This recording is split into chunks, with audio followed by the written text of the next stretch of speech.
Hello everyone, Steve Gans here. And before we get into this weekend's weekend update, just a quick note. I'm wearing some funky glasses here. Many of you know that I had some eye surgery a while back, and they've determined that I've got some eye strain going on.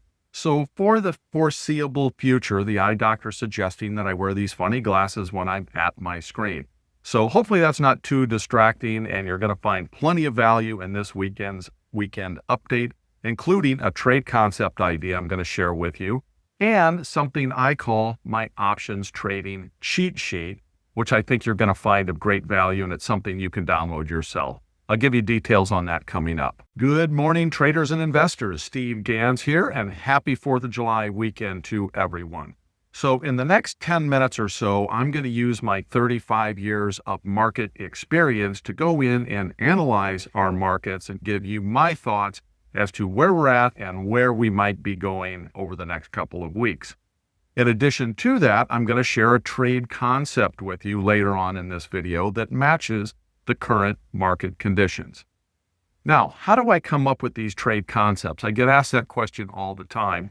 I developed what I call my options trade entry navigator. I also call it my cheat sheet.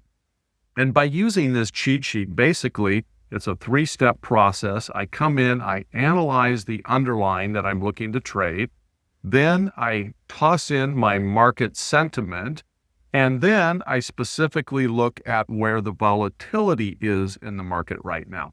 Many newer options traders don't understand that this piece right here is what's critical to options trading, is understanding, is volatility low, is it high, where is volatility likely to go? So I'll give you an opportunity later on in this video to download this PDF for yourself, of course with all the information here filled in. And it is what leads me to today's trade concept and idea that I will also share later in the video. So for right now, let's just start looking at analyzing our markets. Now, the big news, of course, is that we did have a breakout to all-time highs in pretty much all of our major indexes here this week, with the exception of IWM, and we'll get to that. So the SPX broke out to all new highs, and it did it with some decent volume coming in.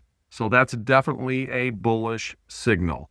Now, SPY also is going to look exactly the same. Again, broke to all new highs, decent volume coming in on those up days. Now, that said, one little thing we need to take a look at here as well is while our stock market was closed July 4th, the futures markets, which trade largely round the clock with the exception of holidays, the futures markets were open a little bit yesterday. So what did those S&P futures markets do yesterday? They actually sold off a little bit. So now they weren't open for a very long time. I'm not sure the exact number of hours that they were open, but they somewhat wiped out that Thursday partial day run up. Again, we were only open part of the day on Thursday.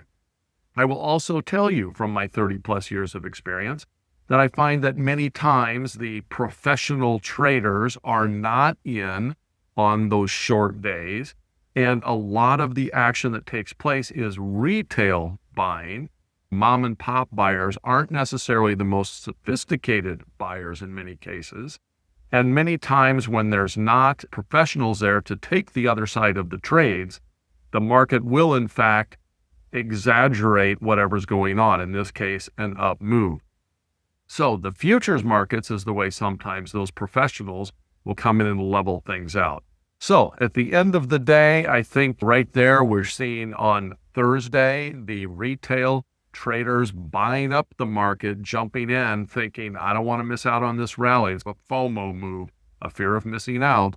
And then the professionals, which come into the futures market, sold that back down a little bit. So that's the story with the S&P. And the volatility, which is part of that 3-step process for finding a trade concept or idea, volatility is really low right now, back to pretty much all-time recent lows. We were slightly lower all the way back here, but not a lot. So we're pretty darn low in volatility. Now let's take a look at the Qs. So with the Qs, you can see also broke out to all new highs here. and our volume is not super high in the Qs. So we did get that breakout, but it's not with massive volume. Volatility on the Qs is also very low. Popped up just a little bit there on that Thursday, but not a big deal at all. Again, still very low in the Qs. even IWM was getting some steam, and it broke out of this large, what we call a cup, and then a handle pattern. And it broke out, and that's often a bullish sign. The volume on that was decent on that breakout. And IWM is not at all-time highs. We are going to run into some resistance most likely on IWM right up in this range. So I do think IWM of all the three might be able to run a little bit further until it starts to hit that prior resistance up here. And volatility on IWM is lower also. So that's the look at our markets. Coming up this week, my expectations are largely a kind of chopping sideways thing. There's no major news events coming out. There's no major earnings reports that are going to be catalysts for a big market move one direction or the other. And again, volatility is quite low. So what sort of a trade might I consider in this environment? Let me bring back down the trade navigator.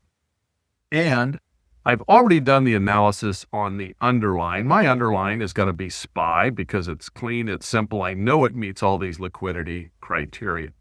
My market sentiment is largely bullish or neutral in this case. So that's going to be my market sentiment. Volatility is pretty darn low here. So while you can't see it on this version for obvious reasons, that leads me right to this square right here. And this square right here is a long straddle. So let me show you what a long straddle looks like. So my trade choice for this week is going to be a long straddle. Now, long straddle is where I am buying options. I'm not normally a buyer of options, but I am in this case because when volatility is as low as it is, options are just cheaper than normal. Now, while I am anticipating largely a sideways market, I do think there is a potential for some sort of move here. And if I get a move in either one of those directions, either my long call or my long put will start to show profitability fairly rapidly. So that is going to be my premise. I'll actually go out a little bit further here. I'll probably go out till the end of July because, again, I do suspect that the next week is largely going to be a little bit quiet. So I probably won't even enter this trade right away this next week. I'll just wait and see because of the futures selling off. I'll wait and see where we open on Monday, maybe even give it to Tuesday or so. Let the market just chop sideways for a day or two. Then after that day or two, I would come in looking at purchasing a straddle like this. Again, this straddle is going to cost me. This is a defined risk trade, but I will, in SPY, I'm going to have to spend some money for that, about $1,900. That would be my maximum risk in this trade. Now, volatility picks up. Again, right now, volatility is quite low. So if volatility were to pick up on this trade, it is going to increase in value. In other words, I'll be profitable or more profitable if volatility starts to pick up in this trade. And if the market goes one of those two directions. So if our market sells off a bit and volatility increases, as we can see here on Option Strat, that's going to be really good for this trade, and it can develop some pretty decent profit without a lot of sell-off. This is only a 15-point or so sell-off. So that's my concept trade for this week. I'm going to save this trade, and I'll put this link to this trade in the description down. So circling back real quickly to the Trade Entry Navigator, I told you all that I would let you know how to get your own version of this, also known as the cheat sheet. And to get it, I'm putting a link on the screen right now along with a QR code. This will take you to where you can register to download this document. Not only will you get this document, but you're going to get a series of emails from me once a week with options trading tips and ideas that will help you in advancing your options trading in the coming months. So that's going to wrap up the weekend update for this week. Take care, everyone. Again, if you like this information, please subscribe. I'd greatly appreciate it. Take care.